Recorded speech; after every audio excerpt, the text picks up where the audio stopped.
Joining me now is best-selling author Douglas Murray. Douglas, Kamala Harris has sat down for an interview, and you'll never guess the hard-hitting, unbiased journalist she picked to interview her. Ask Kamala, say, are you for a Palestinian state if Hamas is going to run that state? Okay. Yes or no? And let's say you don't like her answer. Are you going to vote for Donald Trump? No, I'm not. Kamala I just said I'm not going to vote for her. Harris is not running for perfect. She's running against Trump. We have two choices. And so there are some things you might not know her answer to. And in 2024, unlike 2016 for a lot of the American people, we know exactly what Trump will do, who he is, and the kind of threat he is to democracy. The kind of threat he is. Yes, she picked MSNBC's Stephanie Ruhle. Let's have a look at some of that interview. You mentioned housing before, giving that extra money for a first home. If you can't raise corporate taxes, or if GOP takes control of the Senate, where do you get the money to do that? Do you still go forward with those plans and borrow?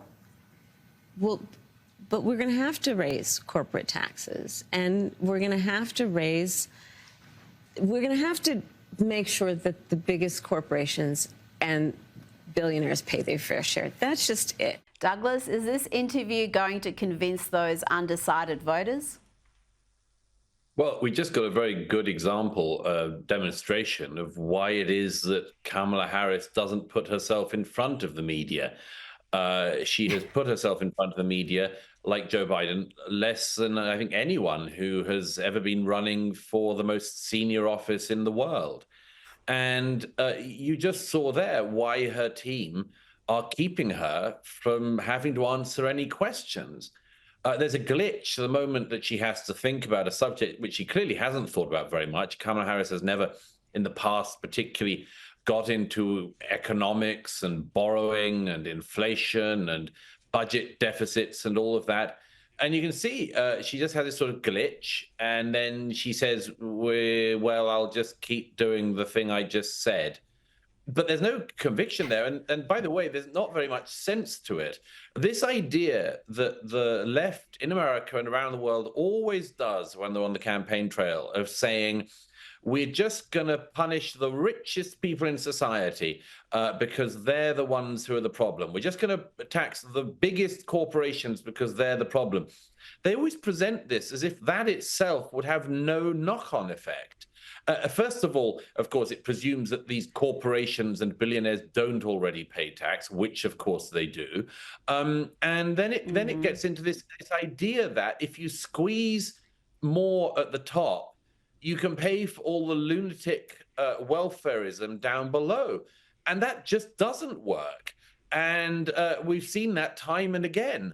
So, I just think this is an example of the fact that everyone should demand that any candidate for the most important office in the land has to be questioned. This is why they have to be questioned.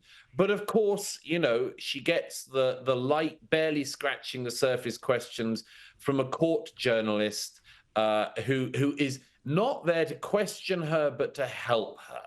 And that's just a rottenness in the media right there.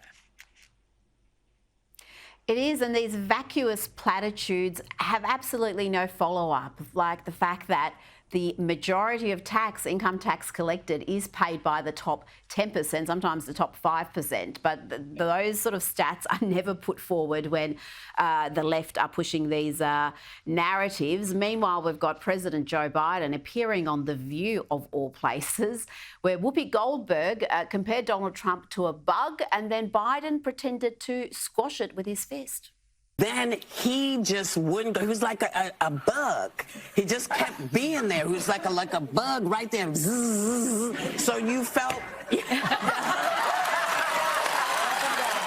Hilarious. And this comes after Joe Biden's commerce chief said Trump should be extinguished for good. After 2 assassination attempts in 2 months, the Democrats and certainly their media allies, Douglas, are just doubling down on this rhetoric. And this is, again, the group who says words can be violence, and there seems to be zero responsibility for what we have seen happen in recent months. Yeah, you just have to play it we just have to play it the other way around, don't you?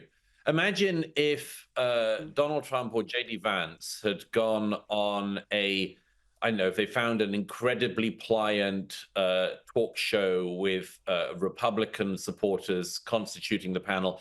And imagine if on that, Trump or Vance had compared Kamala to a bug and then signaled that they wanted to squash her. I reckon that wouldn't actually be laughed off. I actually think Kamala Harris, among others, would say that that was dangerous, inflammatory rhetoric. They would say it was prejudiced against her, and they would say it was dangerous. Well, you know, there's got to be some consistency there. But of course, no, the different rules apply if you're dealing with somebody from the right. You're allowed to call them a bug. You're allowed to talk about squashing them. And all of this, as you say, Rita, in a period where Trump has faced multiple assassination attempts. And you would have thought that this idea of dialing down the rhetoric, which we occasionally hear, might actually be done. But they just can't help themselves. And I don't believe that words are violent.